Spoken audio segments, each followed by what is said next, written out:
Welcome, Screen Junkies. You've seen Avengers Infinity War. We've seen Avengers Infinity War. These two lovely gentlemen have seen it. And we are going to talk about it right now. Full spoilers ahead. So you have been warned. We should have a flashing thing. 3, 2, 1, and graphic. they're dead! They're all dead! Okay. Oh, whoops. You didn't give him a chance to get out. Close. I'm Roth, Cornet. That's Spencer Gilbert. Blame him for all of the things. You knew what you Greer clicked is on. with us today. Hey, We're going to guys. talk about Infinity War, and there's lots to talk about. Starting with, and we just want to set this up. I want to say at the start that I walked out of this movie a little bit amazed because it is something that, in a lot of ways, should not have been pulled off. It seems impossible. No other studio has been able to do it. I think it truly does speak to, and people will think this is hyperbolic, but a level of genius that Kevin Feige has that I think is not unlike an old producer, David O. Selznick. I might write a book about that. I never will, but you should. It really shouldn't work. It's unlike any movie we've ever seen because you need the 18 films to establish not so much the plot, but the character and the relationships so that when there's a small moment with Tony and Peter, good timing, JTA, it pays off. And when it's two characters that you've been waiting to meet, it pays off very, very quickly. So having said that, this is a movie that doesn't and cannot exist in a vacuum. Ed, my first question to you is... Does that hurt? Does that detract from its power, or is that just part of its brilliance? I mean, personally, Civil War is one of my favorite Marvel movies. So I think I'd have to err on the side of like, look, these are movies for people who have invested a certain amount of time. But now so many people have invested enough of that time. If you had seen maybe 4 to 5 of these movies, you could still get a lot of the impact of this movie. And I think that's part of the genius of it. If you've seen all of them, you get the full impact. You get the non-stepped on cocaine. You know what I mean? But if you watch 3 or 4 of them, you get, Yes. you get some stepped on coke. This version was of it. the uncut cocaine for Marvel fans. This was really 2.5 hours of just wish fulfillment. This was everything you've ever wanted to see on the screen. And they could save so much time on things like plot and character development. You don't really need those because just the sheer fact of putting 2 characters in a room together that haven't met before, that you've still seen over the course of 3 to 5 movies, just has an impact, a visceral impact that you don't get in any other franchise. I think one of the things that they so smartly did too, and this was referenced by a friend of ours as well, that we've talked about this, that this is their Lord of the Rings, but it's not just their Lord of the Rings. Very smartly and addressing their villain problem that I think has already been addressed in previous films, Spider-Man Homecoming and certainly Black Panther. Yeah. This is Lord of the Rings told from the perspective of Samhain. It's told from the perspective of the villain, right? He's the one actually who's given the arc because he's the one that we know the least about going in. And I will say he was my favorite part of the movie. I truly think that they nailed it. The motivation's a bit broad, but I could still get behind it and understand it. He even gets the hero shot at the end of the movie of like in a traditional kind of Joseph Campbell thing. He's like, I'm back home. My work is done. Let's like set up and have a glass of tea. I mean, the bravery of having a villain smiling at the end of a comic book movie, I think that's some of the brilliance and genius. Your words. But mine as well, because it is genius. Own it is the genius to let word. him win. It is genius It's to let him really win. impressive. You can't take it away It from really them. is. No one And- else has been able to do it. Oh, and I know we'll get into it later, but the person that gets called to alleviate this at the end, it's pretty dope. Captain Marvel, this is spoilers. Yeah, I know, we can- but it's like I know we might talk about it later in more detail, but like, yeah, Captain America being called on a pager. I was talking to my girlfriend about it. Like, it's a pager, the highest of '90s tech. So it's like that a Shi'ar pager or a Kree pager. I love that. Yeah, so it's Captain Marvel, is she in space and she in time? What are we bending here? There's a can chance. get to I mean, it we later. can Yeah. talk about the ending and the permanence thereof. And yeah, in like a meta point, I know superheroes don't stay dead for very long, and they've already announced movies starring some of the dead ones. But you gotta give them points for just the huevos to just kill off so many beloved people so quickly in one moment, and none of the people you expected them to. Well, and it shows that the heroes them. are not immune to half the universe dying. Like a lot of movies wouldn't have had the, like you said, the cojones, huevos, whatever. Why are all these words Spanish? But like the machismo. Oh damn, it's The Infinity Stones. Yeah, the Infinity Stones are good to do this because it shows that even these people aren't immune. At the screening that we were at, little kids were like, superheroes can die. Oh, the soundtrack to the credits in my screening was the tears of children. Yeah. There were multiple kids just like not keeping it together, or they might have been adults. I don't know. I didn't see them all. I feel like one of the other things that they smartly did, and that I really appreciated, we talked about this a little bit earlier in The Office, was that he wasn't just a villain who was saying, I can't wait to kill you. It was more like that moment with Tony Stark where it's like, it's really too bad that you have to die. I mean, you do, and I'm going to kill you, but I hope they remember you. He wasn't necessarily, and this is a bit of a retcon in terms of where they were seeming to be heading with him, gleeful about it. It was his burden to bear that he had to deliver this. He was very melancholy. Thought like this was my job, and like someone's got to do it. And on some level, that makes it more psychopathic. Yes, you know what I mean, because it's like, this burden. I have this burden. I have to set the balance right in the universe. I got to kill a bunch of people. And I think the capricious nature by which he lets people live, I think is even more scary, because when you're fighting Thanos, you can die because he's so powerful, but you might not.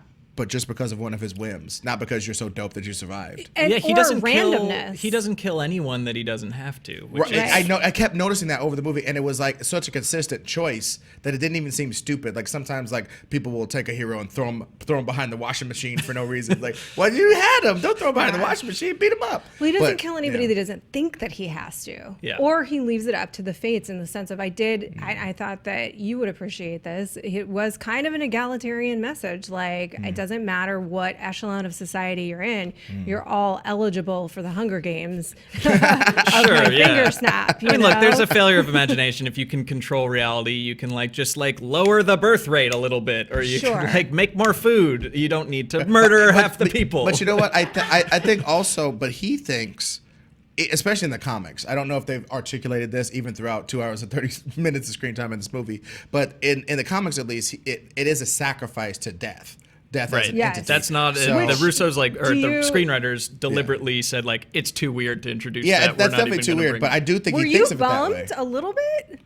I think he thinks of death in the same way. We won't have to actually see a lady in a cloak and all that jazz. I think he does think of death as something to lay something at its feet for, though, because I think when he's smiling at the end, it's almost like he appeased something. Not just his own. Well, yeah, I guess the way that they were trying to just kind of bootstrap it was that his planet got too crowded, so everyone died. I don't know. Look, I also, for the record, I only saw this movie once, and there's so much in it. I need to see this again before I can really dig into the. Well, it seems like what Thanos, Bill Hicks, and Doug Stanhope have the best anti-population bits. You know what I mean? They just this got this great fire bit of material. Well, it sounds like he had this kind of Logan's Run solution for his planet. Nobody bought in, and then eventually everyone died. And so he decided that this was going to be literally universally true, and that he was the person to solve it, to save at least that eventually with less people less beings we would flourish. Yeah. So he was a great villain. And then just in regards to the stakes, there's so many movies, and comic book movies in particular, where the entire universe is at stake, but it doesn't quite resonate for some reason. It's we got to get the booble box back into the doobledorp, or else the squizzy bow will take out the world. And it's it just kind of doesn't resonate. But I think that it's a combination of just the performances of Josh Brolin in particular, and the motion capture, whatever they did, and then just everyone else's reactions to him, again, built up over the last 18 movies. If you see him take out the Hulk very easily, if you see all these people panicking who we haven't seen panic, the universal stakes really hit home on a visceral level in a way where other comic book movies were oh no, the universe is at stake. Doesn't. There was a small part of my brain that craved that crazy story about being in love with death, because I remember way back in the day interviewing Josh Brolin for something else, and he had just been cast, and I said, go watch one of my favorite movies of all time, All That Jazz.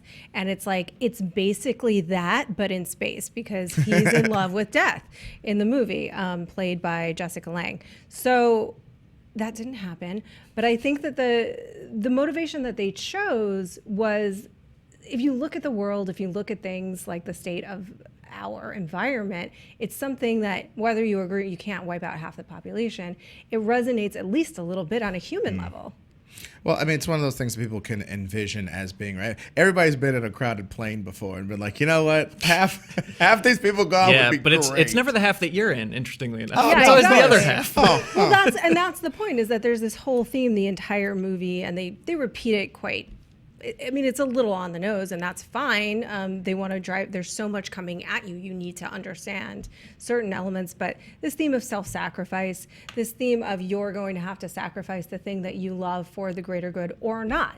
And at what point do you make that call? It's like a very basic moral question. And one in almost every superhero movie. Yeah, one versus many, right? And it's interesting because they had different answers at different moments. You know, he didn't, but Star-Lord was willing to kill. And yeah, I'm of two minds about this, because you could say that is a like nuanced and honest look at it, because there aren't cut and dry answers, or you could say that's cowardly and they didn't really have anything to say. I couldn't tell you. Well, I mean, I think it's one of those things where you can't just automatically say that in any case that it's all the way right. Although, if I was in charge, I'd be like, hey, Vision, look over there. Yoink. All right. I really don't like the Vision. And I like the fact that he's a noble dude. I like the fact that Paul Bettany's a great actor. But if I never saw any more Vision crap, I'd be fine. Yeah. I don't think I agree, but that's okay. I know. I'm supposed to be a firebrand. I like the Vision. I also think that obviously none of us are agreeing that he had a good plan to wipe out half the universe. You can't do that. And you're right. Like, if you can control everything, there must be a better way than that. But we all understood it. But we got it, and yeah. that's the point. Versus he didn't just come in and being like, evil is fun. Well, also his part of his ethos is in the comic books and even in this movie, it seemed to be fair, almost like a fair fight, as much as close to a fair fight as you can get. Like, him fighting all the superheroes on Earth is a fair fight. Him not bombing them from outer space, him not turning them into blocks 5 million parsecs away or whatever.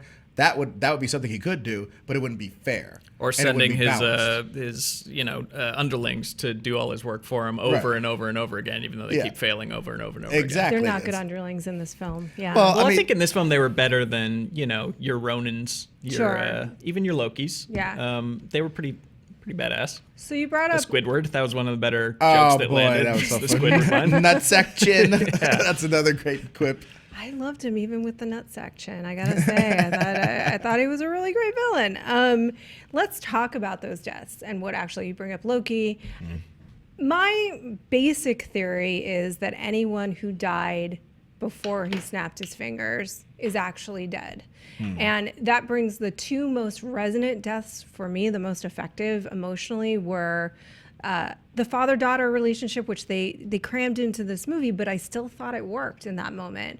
And so that was a big loss, and I'm mad now because I don't want her to be dead. And the second one, Gamora. Yeah, Gamora. Sorry. Thank you for clarifying for me. I'm talking about Gamora, who I do not want to be dead, but I think she really is. And she should be, in the sense that we should feel that loss as an audience. And then the other one, who I know isn't dead because he has a sequel coming out, but I still think nailed it, was the moment between Peter and Tony, because he's this kid. He's not a hero going, I'm willing to die for the greater good. He's going, I don't want to die. I don't want to die. I'm a kid. And he's just disappearing. Yeah, I mean, whether you study the release calendar of the MCU or not, although, look, they could just, make Spider-Man Miles Morales and, he's dead. I know that's not the case. Right. And we know that these characters have a certain amount of plot armor, but yeah, seeing a 15, 16-year-old losing his life and just scared in that moment, and this was brought out by the performances of Tom Holland and Zoe Saldana, who I've never seen that from her before. Not in the last two Guardians movies for sure.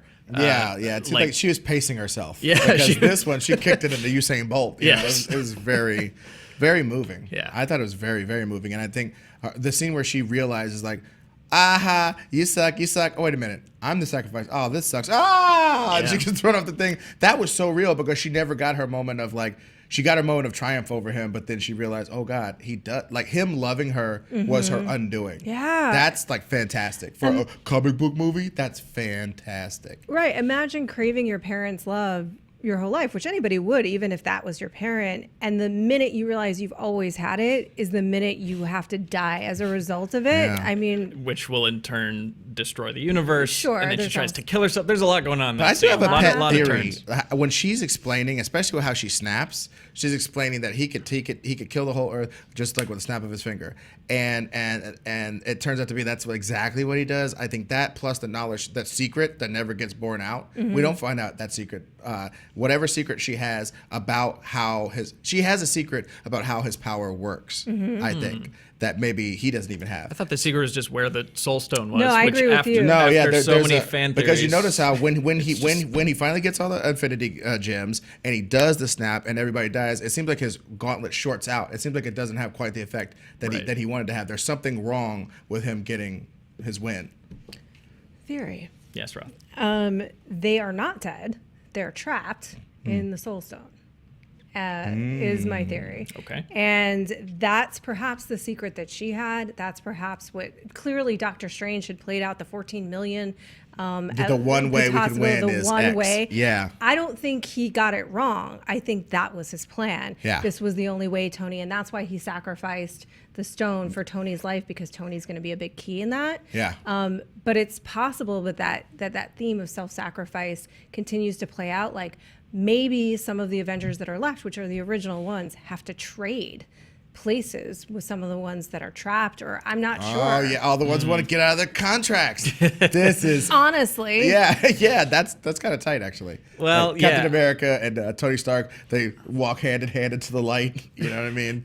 That's all cool moving forward, but how about looking back, bringing back Red Skull, the cameo no one quite expected. If you did, you're lying. I thought that was totally. Adam. I thought that was gonna be Adam Warlock or something like ham-fisted, but then bringing it back to like he doesn't die. I remember on one of my movie fights, I was talking about it looks like he goes into the cosmic cube, so maybe he got some cool powers and that's how he can come back or whatever. No, it displaced him in time But and again, space. let's like take off our nerd hats for a second. That is not stupid, but that's completely meaningless if you're not a Marvel fan, or even if you haven't seen the first Avenger. That's just like a shriveled red ghoul man, like a little California raisin. If you haven't invested yourself in these last 18 movies, that's a moment that means nothing. Well, I think that a lot of this film, like I've been saying, is really difficult to even process, even if you have seen the 18 movies. I've only seen it once as well. I definitely need to see it again. But that moment, I actually think you just think he's some weird alien dude if you don't know who he is. And then if you do, it's exciting. Yeah. Right, and I think that's I don't want to get off on a rant metaphor here, but like there are things that are for everyone and there are things that aren't for everyone, and that is on every single aspect of life. Period. You know what I mean? Sure. So why can't a movie? This concept that every single movie. I'm not saying you're saying that, but I'm seeing a lot of people on the internet typing like that Kermit the Frog gif. You know what I'm saying? Like they think every freaking movie is supposed to be for everybody, and that's not true. Well, I think that Marvel movies exist on this spectrum where you have things that are so standalone. Like anyone can watch Ant-Man and be like, all right, I've met Ant-Man and I know who he is and I don't need to know anything else, to Civil War. And this movie is like even further off that spectrum where these are the rewards for watching the other ones. These are the payoffs. This is 2.5 hours of climax. Yeah. And they managed to juggle it all because all that work has been done ahead of time. Yeah, exactly. And I think that's probably where a lot of the other, you have to earn that. You have to earn that in order for it to have the emotional impact. Because if I've just met these characters, I don't know what they mean to each other, but I really get the love in that mentor-mentee relationship. That one for me is one of the most impactful between Tony and Peter, because he loves him so much. That might as well be his son. He'll never say it. But they are so alike. And perfectly matched. I just think that's an advancement of this serialized genre product. You know, serialized genre product has happened forever. But this is one of the first times where you can watch a movie 10 years after the first movie and actually have a payoff. I don't know. Ms. Moneypenny doesn't like drop a coin in one movie and pick it up in another movie with another damn James Bond. Yeah. That never happens. There's no continuity. You don't get rewarded for struggling with this stupid spy for 35 years. But in this, you get rewarded for knowing that Tony Stark was in a cave building his armor with hammers and dash. So that when he busts out some nano stuff, I'm like, oh, snap. Next level Tony, baby. I feel that because I've watched all these movies. And I think I just enjoy the fact that they're banking on that to a small degree because it's a lot of brand loyalty. I mean, for me, this feels like unlike any other movie that we'll see the next one, but this is the first one. In a way, unlike any other movie we've ever seen in that sense, but it's also kind of the quintessential popcorn movie, right? It's funny. There's action. There's moments of heart. There's these meetups that you've been fantasizing about, fan service. Do you have favorite moments like that? Favorite character moments where it was two people that you loved seeing together or two people that you were glad were reunited? Yeah, I mean, that's the whole movie. It's the movie. I'm asking you for your favorite. No, it's I think the stuff before they split up, Thor and the Guardians, and him being like this pirate angel, it was all perfect. I think that some of the side quests are more impactful than others. You have everything going on in Wakanda, which was okay. A bit of a letdown after Black Panther. It was just kind of like, hello, welcome to Wakanda. Let's fight. But when you're cutting between this like climactic battle there, and then like Thor trying to like start an oven. Avengers movies are good for having a scene where a superhero does some super mundane, something mundane on a super scale, like the first Avengers movie when Tony trying to start the engine. Yeah, and he's flying with his super boots trying to start the engine. And the second one they had to just, charge the battery in Vision's coffin or supercharge it. Yeah, so that. But of course, those two things intersected at the end. But I didn't know that, and then so Thor and Star-Lord trying to out buff blonde guy each other was hilarious. And then he needed to lose Chris a off. little bit of weight. Yeah, chrising off. Yeah, and then they were like, I love how Gamora was touching his muscles and going, these are like corded super fibers or whatever. That was so funny. But one thing I wanted to talk about. Drax? Oh, he had the best comedic I'm beats. convinced buddy. that I'm invisible. That was great. I mean, Drax has become like the greatest comedian. Yeah. I'd buy Drax's 1 hour special at this point. But one thing I wanted to talk about, and this was on the internet, a lot of people were like, well, what's the difference between Tony Stark and Doctor Strange? They're like the same guy. No, they're not. And as soon as you see them talk to each other, you see the qualitative difference between them. One of them is now quite dour, even though he's a kind of a jerk, he's a quippy guy. But Tony Stark seems to be like an upbeat, quip machine, like good, like life of the party guy. Whereas Doctor Strange is very much, I know too much stuff to be having too much fun. You know what I mean? And you can see markedly the difference between those two characters. I don't ever want to hear that Tony Stark and Doctor Strange are too similar ever again. They are not. Well, they both have the goatees and they both play Sherlock Holmes. But aside from that, aside from those surface similarities, they did have a different take. And there was a lot of Doctor Strange in this movie. I didn't mind it. I actually think his accent has improved. His American accent has gotten a little bit better. And he did a spell. Linguum veterum. Hello, Tony. And I thought that when he went all out against Thanos, we kind of take it for granted that the visual effects in these movies are on point. But like when he did the multiple arms thing, and like when he was fully unleashing stuff, I mean. He's a good person to have in the roster. Yeah, well, let's talk about that. I mean, what do we think well, we don't know. This is all speculative, which we're going to do a little bit of here, obviously. What do you think that the long game is? Is there anything you had in particular, moments that were kind of comic hard-on moments, for lack of a better? I probably could have done better than that, but that's what I did. And then also things that you feel like it's so faithful that you can kind of get a sense of where it's heading. I did enjoy one thing. I was talking to my girl about it. The whole when they've got him kind of spread out, they're all fighting him, like Spider-Man, Iron Man, Star-Lord, everybody's fighting him. And he's sort of spread out, and they're trying to pry the gauntlet off of him. It reminded me of the Infinity Gauntlet comic book where like Captain America sort of distracting, doing kind of a dance-off, Captain America's own sort of dance-off. He's like, hey, Thanos, let me talk to you, buddy. And Thanos is like, you know what? I tire of you. I will smash you. And he brings his hand up, and Silver Surfer flies by at light speed and almost snatches the gauntlet off. But then Thanos goes, whoa. Shit, what am I doing? This is stupid. And he turns all his powers back on, liquidates everybody. It was a very good callback to that in the same way that like when Black Panther bulldogged that rhino. That's a classic panel of Black Panther that a lot of Black Panther fans can. So I enjoyed that stuff. The almost getting the gauntlet off was like one of my favorite scenes. How mad though are we? Here's the thing. I'm mad at the movie because they took almost all of my Guardians. I love Rocket, but you left me with Rocket? I mean, I'd watch. I was gonna say the other favorite shot for me was Rocket being held by Bucky spinning around in a circle, Yeah. and we lost that pairing too. Yeah, I mean, but how mad are we at Star-Lord for completely allowing his emotions to control him in that moment? It's not like he hasn't done that. I mean, I guess he hasn't learned, but like he did that with Kurt Russell. I'm pretty sure he did that in the first one at some point. He's a hallmark of his he character. left home as a child and was raised by people who would eat him. Like he's not the most grounded guy. So he doesn't it's have very good impulse not control. great impulse control. A little frustrating, but it fit his character for me. I was super bummed and a little surprised to say, again, that in the next film, clearly, okay, the Guardians aren't going to be there unless they're floating around in this alternate Soul Gem reality, and that's where they are the whole time. But there was a number of characters that were wiped out that I was surprised by that clearly, does that mean we're not going to see them in the next movie? Did you have ones that you were more surprised by? Oh, I mean, Black Panther, like yeah, I know that took me completely.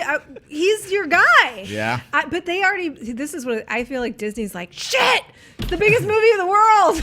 Well, like, I heard, and then I heard that this one was mostly to cut off it being spoiled, but that they filmed death scenes for everyone. Oh, so that just to throw off like reports from the set, but then that would also mean that they could have picked and chosen. Well, but I think what they're setting up is the loved ones of those characters being elevated in the next movie, getting more screen time, being able to show more about how cool they are, like Shuri and the different people in Wakanda and stuff like that. Yeah, you know what I mean? Okoye, Denai, Guerrero. Those people will get more time because T'Challa is gone. Captain America is going to get some time to like mourn for Bucky again. I don't know. That's not a very good example. But, you know, other people are going to get some time. Like Doctor Strange. Wong is going to be basically the Sorcerer Supreme. Right. Now, you know what I mean? There's a lot of interesting things from the people that they chose. You know what I mean? That's true. And More Denai is good. Right. It opens the door for the next generation. And the fact that all the original Avengers are still around makes me think they're all dead in the next one. Yeah, I mean, exactly. So that's another point is that are we getting actually a much clearer image of who really dies by the end of this? Because this is very clearly a part one of two. Also, they're going to have to, Tony and Cap are going to have to reconcile. They never even talk to each other. But they're going to have to. There's nobody left. Yeah. I mean, that was that's I guess the price you pay for a movie like this is when you have someone like Thanos who's so massive and so like overpowering of everything, it just kind of flattens out everything else, and like all the old kind of tiffs, like they kind of had to just stick them to the side. Yeah, I think, I feel like that's just going to be part of the tension of the next movie, that's going to be one of the tension points and the struggles in the next movie is that they truly have no choice but to work together at this point.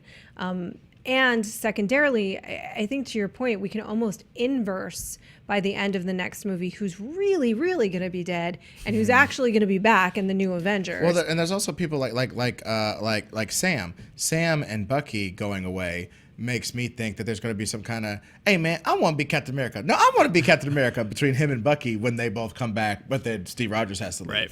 I think that could be an interesting plot point they're trying to set up. Maybe they won't fight over the mantle, but either one of them could take it up. Yeah, this definitely gives them options. They can even come back and be like, wow, you look different because they've been recast or something. Oh, snap. Dude, I think that was maybe a missed opportunity. If Captain America floats away and then he comes back and he's kind of like, you're a little different. You look like, yeah. The Phantom Zone, or not the Phantom Zone, whatever. Wherever I was changed negative me. zone, yeah. whatever. I like the fact that they would be in the like just fully mix it up, put them in the Phantom Yeah, now Zone. it's Chris Pine. Yeah. Now it's a different Chris. Just get all the Chris's.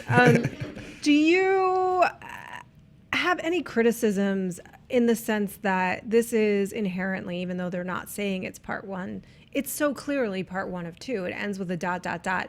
I don't necessarily think that that's a bad thing. It's like a two-part finale, to use your I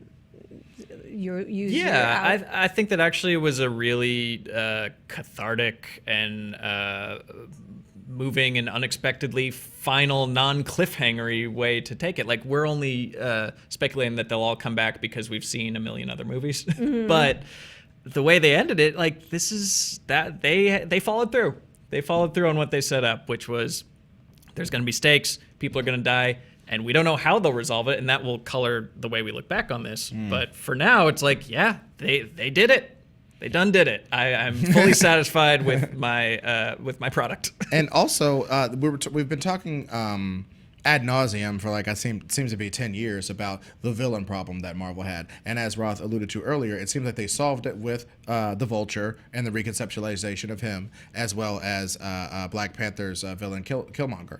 But they still had a villain problem in that you have a good one and you kill him.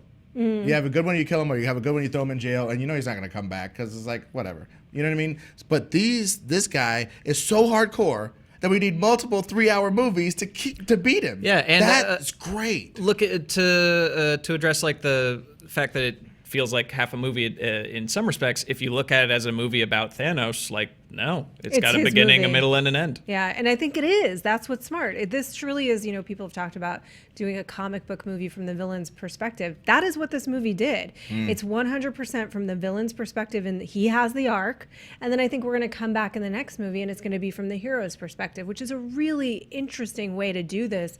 And again, so to me, this is the perfect version of what this movie could have been. This is the absolute best version of it. People will complain. I just don't know what else anybody who's a fan would want. It's just that if you're looking at it critically as just a movie, I could see how critics who are not invested. I would never recommend this to anyone who's not already a Marvel invested, fan. Yeah. It's like if you didn't like the Marvel movies you've seen, it's a lot more of the Marvel movies you've seen. It's like the flashing colors are shooting out of their hands and eyes, and they're making quips. Like, if that didn't do it for you, it won't matter that they're doing it bigger and better in this. But I think that's, for lack of a better word, ballsy. I mean, there's so many other words, chutzpah, blah, blah. But there's a lot of chutzpah being shown by these guys to be like, okay, we're not going to break all the super duper big records. But guess what? When people go, how'd that movie make all that money? I didn't even understand half of it. And they go back and watch the whole canon and the repeat business that it's going to get and the brand loyalty that's going to be fostered by that. It's worth a tiny hit in the box office on this one. Yeah. It's worth it for all the box office they're going to be making on the next one. Watch. So I really, really, really enjoyed the ride. I think that they knocked it out of the park. I wonder if you have criticisms of the movie, even though you've only seen it once and you really are happy with the experience that you have. Are there things that you wish were a little bit different, or things that you didn't think worked all that well? I mean, yeah, like I said, that there's some side quest bloat, and while nothing's on the level of Thor's jacuzzi in Ultron, just when you split him into... He wasn't shirtless one time. I do have a complaint. Give the man a break. I do have a complaint. You got to build mass to cut it down, Roth. Let him eat some carbs for one movie. I mean, he keeps his arms in shape. You got to see those big ass arms when he was pulling that thing and doing that. He had to do a CrossFit pose. Oh, yeah. You know what I mean? To do like, this baby. This is an awkward one to get him shirtless in. No, perfect opportunity when he was on the table. I protest. Go ahead. Well, no, there are things that are, the only thing I can concretely say I didn't enjoy at all was Hulk. I mean, it was Bruce Banner in the Hulkbuster suit. And I'm not even talking about the action he was doing in that. I didn't like the Jar Jar Binksian nature of him falling about all the time in it because he couldn't quite know how to drive it. I didn't really like that. And when they did have just static shots of his head coming out of the Hulkbuster armor, it looked so photoshopped. Like, so many of the things in there were so seamless and beautiful, but I can tell they didn't build a chest area, like a real plastic chest area that he could kind of don and then do the CGI from about here down. The whole thing was CGI, and his head was just sort of, it seemed to be almost floating about in there. Watch it again. You'll see.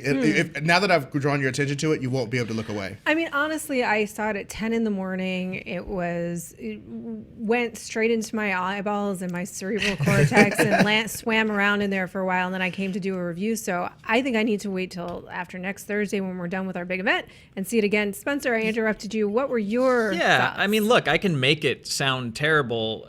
That's your job. Because, like, aside from Thanos, like, and yeah, there's arcs that are the shallowest possible arcs, but there's like zero character development in this movie. This movie is nothing but payoff. This is all frosting, and like it's good because I've already eaten the cake, but like I don't know, nothing happened except taking your toys and arranging them in like all the combinations you wanted to. This is Patton Oswalt's filibuster in Parks and Rec on screen. Yeah. Like it's amazing. I can't believe they did it, but like, you know, come on, like all the work had been done beforehand. I would agree, but I think that it is really delicious frosting. And also, and that's one thing, man. Frosting. I've seen my girl cook. I've seen Clee cook food and mix things up, and sometimes you throw some eggs in there and you throw the right amount of this and the right amount of that, and it's like, no, I need a little bit more of this, a little bit more of that. You got to freestyle. Everybody's got a recipe, but sometimes you got to freestyle a little bit to make it really good. And obviously, this could have been a very paint by numbers movie, but if I was painting by these damn numbers, I wouldn't have Thanos win in the end, basically. If I'm a paint by numbers guy, I don't make Thanos win. I don't try so hard to rationalize Stephen Strange's powers and stuff. Because, like, Stephen Strange, I'm a magic hater. I'm a born magic hater. I came out the womb smacking wizards. You know what I mean? I can't stand it.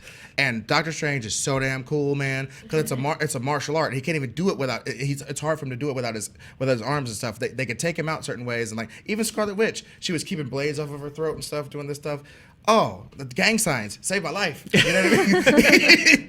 That sort of stuff, I just love it. I love it, and I never thought I would ever put so much credence in his character. And then when he floated away and died, I was like, wow, they won't have his strength for this next batch. Yeah. So that's an interesting thing. I'm sort of excited for 10 years from now when we can actually look at what happened here with any sort of objectivity, because that's where these books about this cinematic universe are going to be written again and again and again, because I don't think we will see anything like it ever again. I think it is so unique, and it is born of a vision that shouldn't.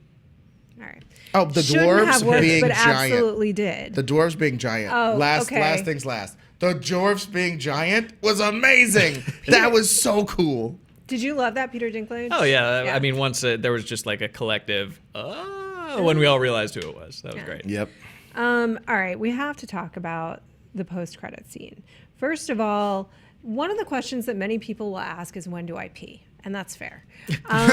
These are my suggestions. Go to pee immediately, and I mean like right when the previews start. If you can be fast, go to pee then. AMC Theaters has like 20 minutes, 15 minutes of previews. So many previews. So if you're in an AMC theater, go pee then come back, take your seat. There's really not a good point in the movie to pee. There really isn't. I'm going to allow you guys to pick one. I don't think there's a good one.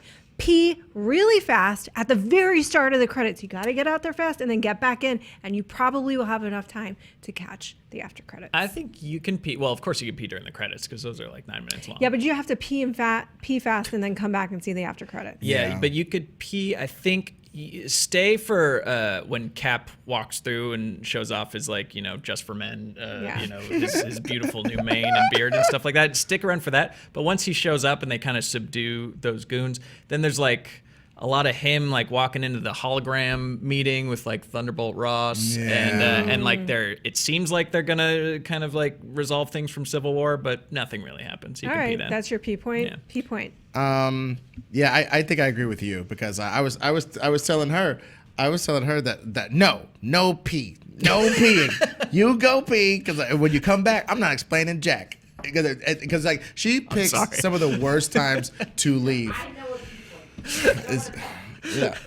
but the bottom line is, I think there's a couple. There's also like right when they get into like they're gonna go. I don't know. I don't want to say one. That's fair. Let's talk about the after. Once you finish your soda. Yeah. Don't. Yeah. Listen, you have to be thinking big.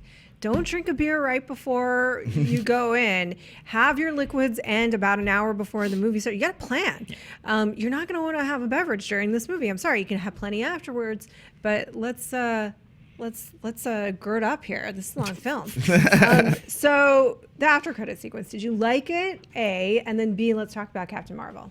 Sure, yeah. I loved the signature catchphrase that Sam Jackson went out on, and the beeper is cool. I mean, I don't fully understand. Is it a time traveling beeper? Is he beeping the 90s? These are my questions that I truly want to know, because we know it's a 90s movie. Yeah. Yeah, her movie takes place in the 90s. So is he? Yes. Well, Is he beeping think her in the 90s, or is he beeping her in space? And she still has a beeper. And then I have a similar question that Denai had about Scarlet Witch. Like, why has she been there the whole time? You know, Right. why wasn't she in on the fight? What's she doing? Well, number one, I think it's equally cool either way. If it actually beeps the past, that's pretty cool. How they reconcile that, because obviously her being in the past is very important to her stopping what's going on in the present. Perhaps she's going to have somewhat of a time travel adventure towards the thing. But I think it's also equally cool that if it's like a Captain America First Avenger movie where a lot of it's spent in the 90s as she's doing her stuff, and then we catch up with where she is right now as the Heart of a Sun, being Benari or whatever, for you deep cut guys. You know what I mean? She's somewhere out way in space, dormant because of whatever the adventure she had got her so powerful she had to get the hell away from Earth or something. But now she's left one means to call her back, and it's happened to be from the 90s, so it looks like a pager, but it's obviously more that's advanced. probably it. Yeah. That You know what I mean? makes- Yeah. Either one of those is pretty cool to me. Yeah, yours made, I like the latter yours one made more than sense. So do I. than going Yeah. Terminator, like fix the timeline with Yeah. it. Yeah, well, I doubt it'll be that one. Yeah. Although it'd be interesting. I mean, because anyway, we'll talk about all of that. There's Or gonna be maybe so she does much- something in that adventure that helps them to resolve this situation in the next Avengers movie. Yeah, exactly. Because Like one thing. Time is obviously going to be toyed with. I love how we're all just completely glossing over Ant-Man and the Wasp. We're just like, Oh, that'll yeah. have nothing to do with anything. Well- They're just going to be very small. Yeah, I mean that's the other thing is like they're floating around out there. That movie's happening. That movie's the next movie. Yeah. Yeah. Is half the world going to be dead? Where's Hawkeye? Is his family okay? He's on the farm. I think they're going to have to start doing that classic Marvel editor thing. This takes place between issue 81 and 82.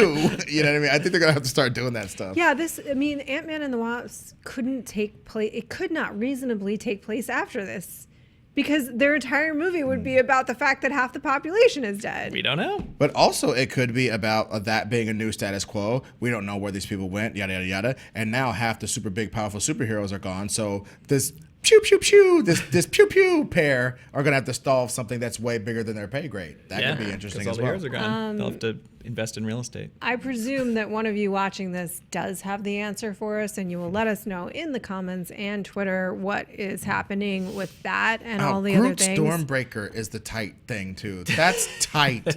I'm sorry. Groot as the handle to the Stormbreaker. Mm-hmm. That's cool, man. When I was a kid, Stormbreaker was like, I guess, Beta Ray Bill's goofy hammer.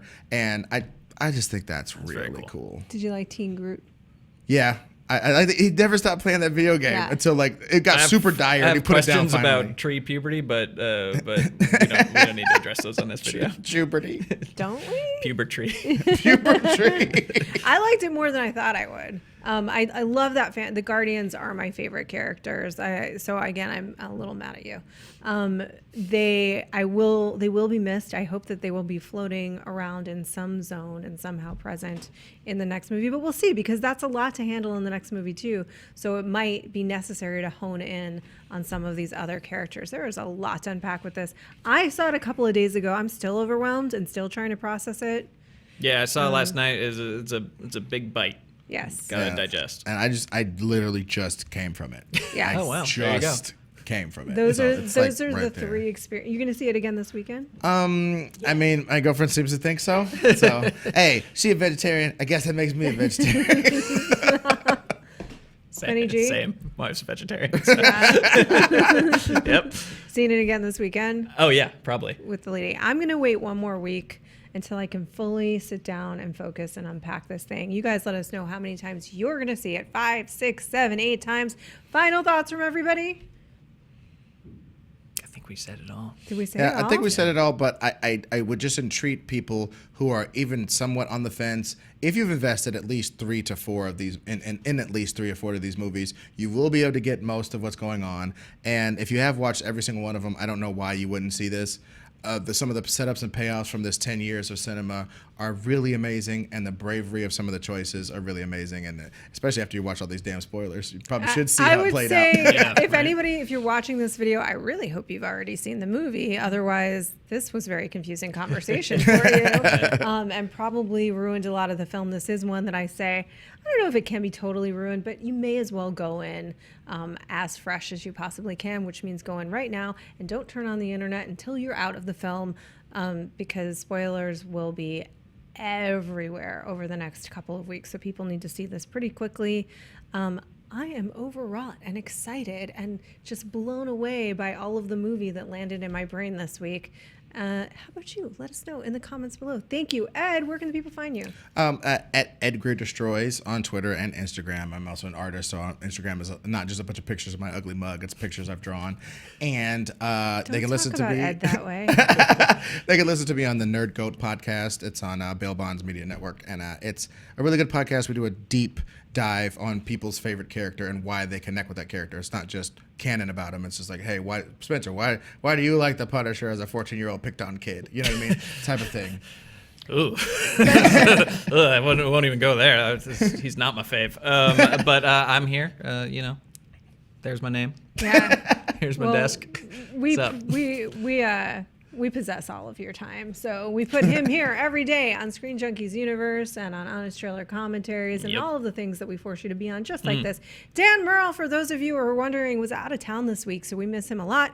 He will be back on Monday on Screen Junkies Universe to give his thoughts about the film. That's pretty much going to be our show on Monday. Dan's in Canada, right? He is not in Canada. Kansas. Yeah, Canada? Canada. I don't understand these words. No. Yes, he will be back though, and he will be giving his opinion. We're going to be talking a lot more about this movie, and we will do so calmly. I'm just kidding. We'll see you soon. Bye.